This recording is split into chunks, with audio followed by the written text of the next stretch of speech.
Hello, welcome back to another video from the Hurricane Watch Team. Today we're talking about the El Nino and what we could be seeing with the El Nino La Nina for this hurricane season. Alright.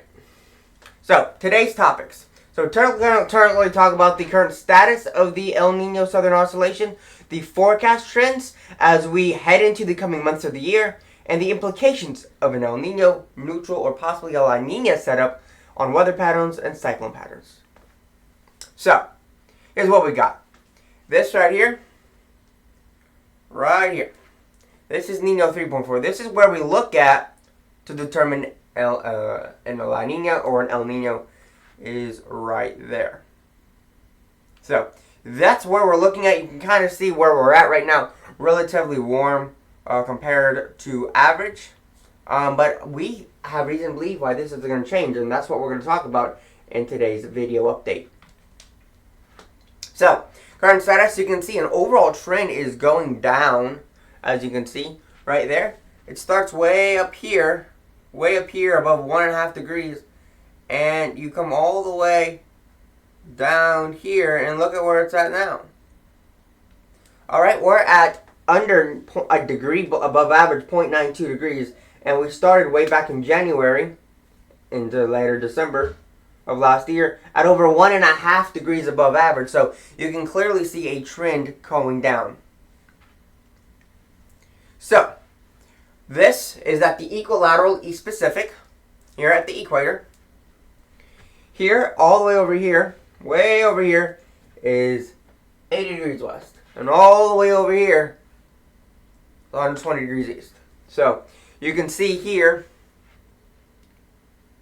way up here, you have the waters are well above average here. But look at this. Right here, right around the surface, right off the coast of South America, we do have some very cool waters. So this is 0.5 degree, 1 degree, 2 degrees, 3 degrees, 4 degrees, 5 degrees, 6 degrees below average in that very, very darkest of blues. So, we're already seeing cool temperatures off the charts, and they haven't even really made it to the surface yet. And this is the remainder of the El Nino right up here. Alright, so that's what we have right now, but as the trade winds blow the warm water across, it's going to push the warm water away, and it's going to upwell this much cooler water temperatures right here. So, forecast. Here's a forecast from the National Oceanic and Atmospheric Administration, the CPC, for the ENSO probabilities issued for March of 2024. So, here we are. Okay? Alright, here we are, alright? That's what we got. That's where we are right now. As we go through, the possibility of El Nino continues to go down. Once we really get into May and June, we have a pretty good chance of being at a neutral stage. And then once we really get into August and September, look at where La Nina is in the blue. We're way up here. Okay? Well above 50%. 50% is right here, folks. Look at that. We're 50, 60, 70, and sometimes areas showing 80% of a La Nina. And this is only March.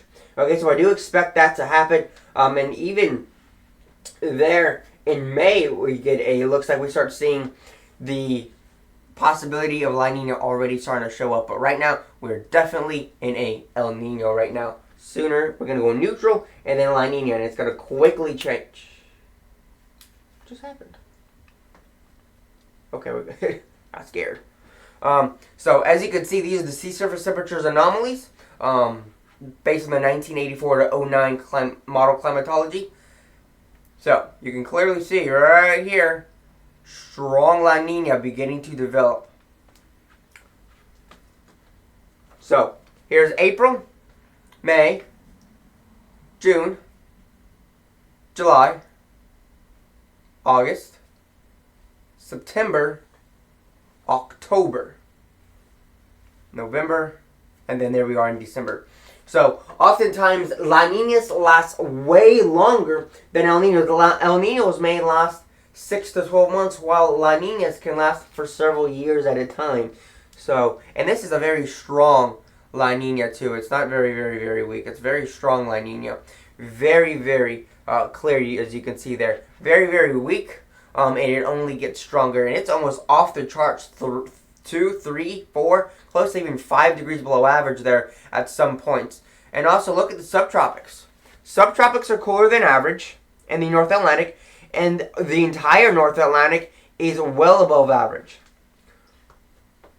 Alright, so cooler subtropics than average, warmer than average tropics, including the Caribbean and Gulf of Mexico and the North Atlantic, majority of the North Atlantic, well above average. All showing signs of a very active 2024 North Atlantic hurricane season. So, here's some more forecasts. Model predictions of ENSO from March of 2024. So here's where we're at right now. It's going to continue going down. Now, some of the models are showing 2 to 2.5 degrees below average. The average modeling is showing about anywhere from half a degree to about a degree below average. I think we could see closer to 1.5 degrees below average because based on what we're seeing very, very colder than average temperatures based on what the majority of all the models are showing. So, now what is the El Nino influence on tropical activity? So during an El Nino, you have the Eastern Pacific equilateral region right through here. It is warmer than average, and there's a lot more moisture available. So it is wet, and it's more humid. So we get much more hurricanes and storm activity in the East Pacific. Last year had an El Nino. That's why we had some more hurricanes there in the East Pacific. Remember Otis? It was a Category 5 at landfall. Did terrible on those predictions. I'm not predicting that system, but and there's more wind shear in the North Atlantic. You get more rising motion over the Pacific Ocean. You get sinking air and more wind shear over the entire North Atlantic Ocean. So you get fewer hurricanes because of strong vertical wind shear and those trade winds. And the atmosphere is more stable. There's more stability in the atmosphere. Okay? Now, La Nina influence on tropical activity. You have cooler than average temperatures in the equilateral East Pacific, and the air is drier. There's more wind shear. There's more stability in the East Pacific. So you're going to have fewer hurricanes because of that wind shear and that vertical wind shear. Or because of the stronger vertical wind shear in those drier conditions. Now you're going to get more hurricanes there in the North Atlantic, and this is what we're looking at. Again, this is, we're looking at La Nina. Alright? So this is what we'd see for La Nina, something that we're going to be going into.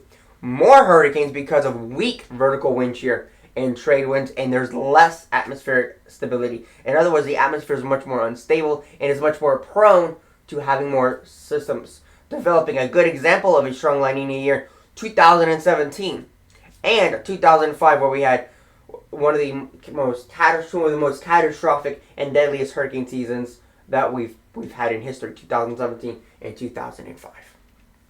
So, in summary, we're currently in an El Nino, which is waning. It's going away. It's weakening. A transition into a La Nina is expected by the peak of the hurricane season. Peak of the hurricane season, we're talking August, September, and October. Those 3 months are the worst months for hurricanes. October, we've had Hurricane Michael, 2018. September, we've had Hurricane Ike in 08, Hurricane Ike in 08, Hurricane Irma in 2017. And then August, we've had Hurricane Harvey in 2017. So those are just some hurricanes off the top of my head, kind of giving an example of hurricanes that we've had out of those 3 months.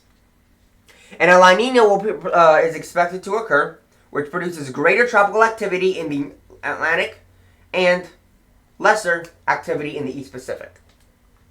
So, in summary, consider watching our 2024 Atlantic hurricane season prediction video for a greater insight to what we think we could see for the Atlantic hurricane season for 2024.